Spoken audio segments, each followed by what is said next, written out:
kampus Unisri jurusan PGSD ya. PGSD alhamdulillah penjenengan PGSD Negeri Joglo nomor 76 Surakarta dalam rangka menyelesaikan tugas dari kampus untuk wawancara khusus bidang pendidikan. Oke, saya terima dengan baik. Kembali saya kasih doa mudah-mudahan tetap bersemangat mendulang ilmu, tetap menjadi anak-anak yang cerdas, pikir kanan, pikir kiri, artinya otak kanan dan otak kiri. Cerdas intak, cerdas iptek, dan seperti itu. Oke, selamat berada di SD Negeri Joglo. Monggo nanti apa yang akan dengan kersake nanti sebisa saya layani dari sini. Terima kasih.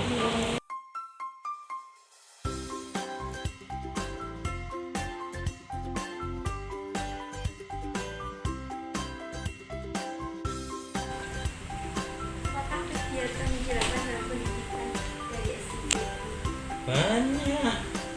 Apa yang dilakukan pendidikan di SD Joglo? Ya banyak.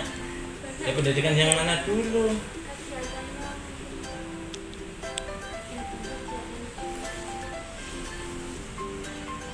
Kegiatan SD Joglo apa ya? Sebabnya banyak loh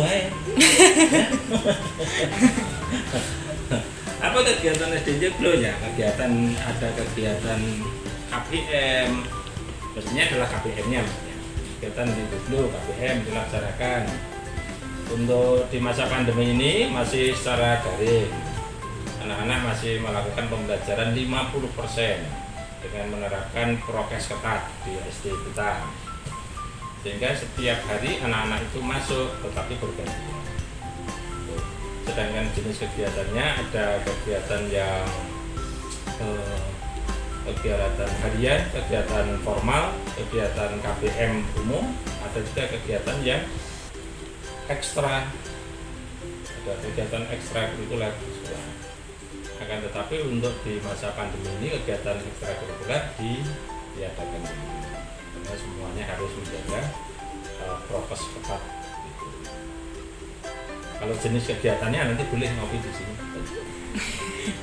Kalau di kurikulum itu semuanya udah yang pertanyakan itu satu kurikulum dan fotokopi sudah selesai. Semuanya ada.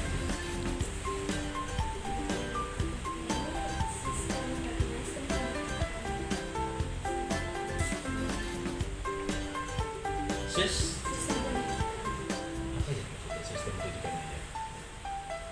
Soalnya angel sih. Sistem apa yang dimaksudkan yang seperti apa ya? Misalnya seperti apa?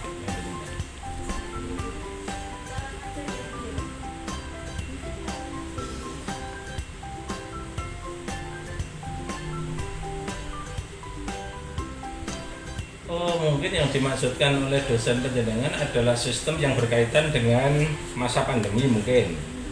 Oke. Kalau sistem pembelajarannya mungkin. Jadi kalau sistem pembelajarannya di masa pandemi dilakukan secara blended. Blended itu artinya campuran antara daring dan luring. Jadi sebagian anak itu belajar secara daring, sebagian secara luring. 50%, 50%. Tetapi nanti mulai semester 2 nanti sudah dilaksanakan secara luring semua. Jadi sudah tatap muka semua 100% untuk anak-anak kita. Tetapi belum ada istirahat, belum ada olahraga, semuanya masih di kelas, waktunya hanya sampai paling lama 6 jam. Di kita nanti di bulan pertama di semester 2 ini nanti akan menerapkan 1 bulan pertama hanya 4 jam untuk kelas tinggi itu artinya kelas 3 sampai 6, kelas 4 sampai 6. Kalau kelas rendahnya hanya 3 jam saja. Itu sistem pembelajarannya. Jadi blended, campuran antara daring dan luring. Yang kedua, ini yang perlu dicatat, sekolah kita adalah masuk sekolah penggerak. Sekolah penggerak itu berbeda dengan sekolah umum. Jadi di Surakarta itu dari sekitar 300 SD yang masuk sekolah penggerak itu 8 itu salah satunya adalah SD Negeri Joglo. Kenapa hanya sedikit? Karena memang seleksinya sangat ketat dan sangat sulit. Jadi tidak sembarang sekolah bisa masuk sekolah penggerak di tahap pertama ini.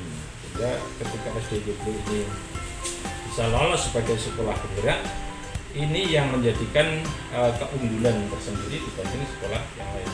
Sistem pembelajarannya kalau sekolah penggerak seperti apa? Sekolah penggerak itu adalah sekolah menuju pembelajaran paradigma baru. Paradigma baru itu artinya model pembelajarannya berbeda.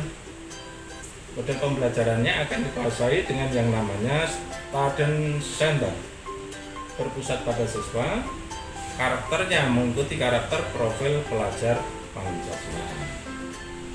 Terus pelaksanaannya menuju pada pola merdeka belajar, merdeka mengajar.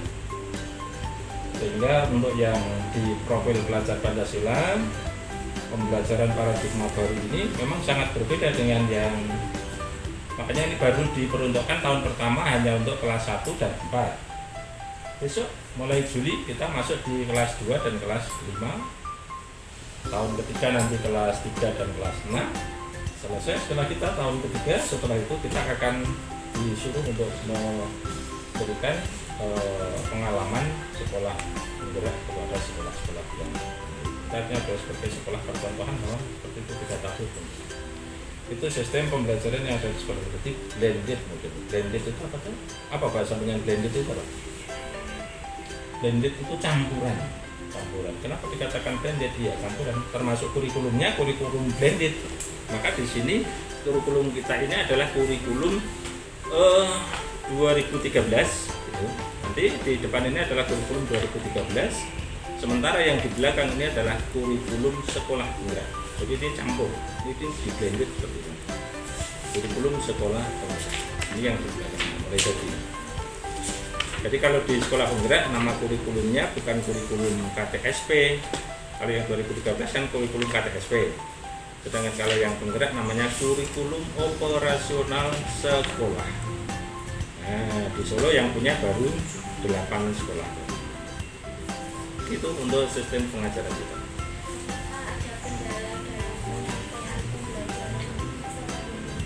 Di masa, oh benar toh, berarti pertanyaan penjenengan itu kisarannya adalah pembelajaran di masa pandemi yang diminta oleh dosen penjenengan ya.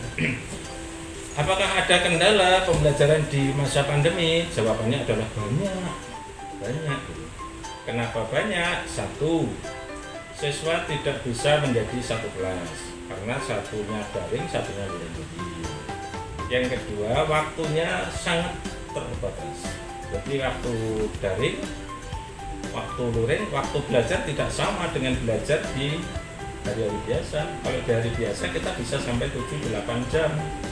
Tapi untuk kali ini hanya sekitar 3-4 jam saja. Bahkan kemarin kalau yang di pas masa pandemi hanya 2 jam pelajaran. Terus yang ketiga, karakter yang harus diterapkan di dalam percontohan setiap hari tidak bisa berjalan. Memang bisa mengajarkan karakter lewat daring, tidak bisa. Bagaimana itu anak mencontoh guru? Bagaimana guru harus mengajarkan tentang kalau melewati orang tua itu harus begini. Bagaimana anak ketika berjumpa dengan bapak ibu guru salimnya seperti apa. Bagaimana anak itu ketika harus berbagi dengan teman, tidak ada. Karena itu masa. Jadi apakah itu ada kendalanya? Banyak. Sehingga komunikasi memang terbatas.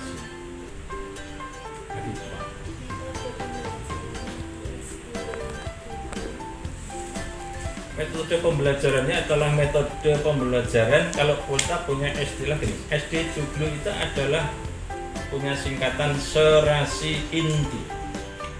Serasi inti. Joglo adalah SD serasi inti.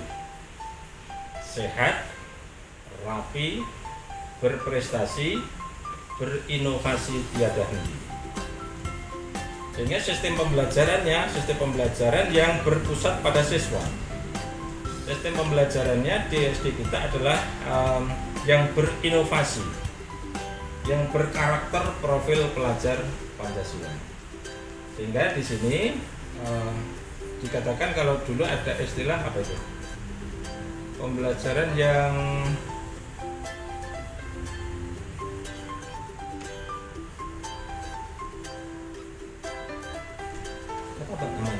pelajaran yang bagaimana ya kita? Sersan.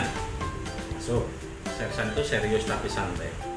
Jadi tetap serius karena sekolah kita adalah sekolah inti. Bagus. Sekolah kita adalah sekolah adiwiyata menuju nasional. Sekolah kita adalah sekolah ramah anak. Sekolah kita adalah sekolah penggerak. Sekolah kita adalah sekolah gudeg mantap. Sekolah kita adalah sekolah kantin sehat.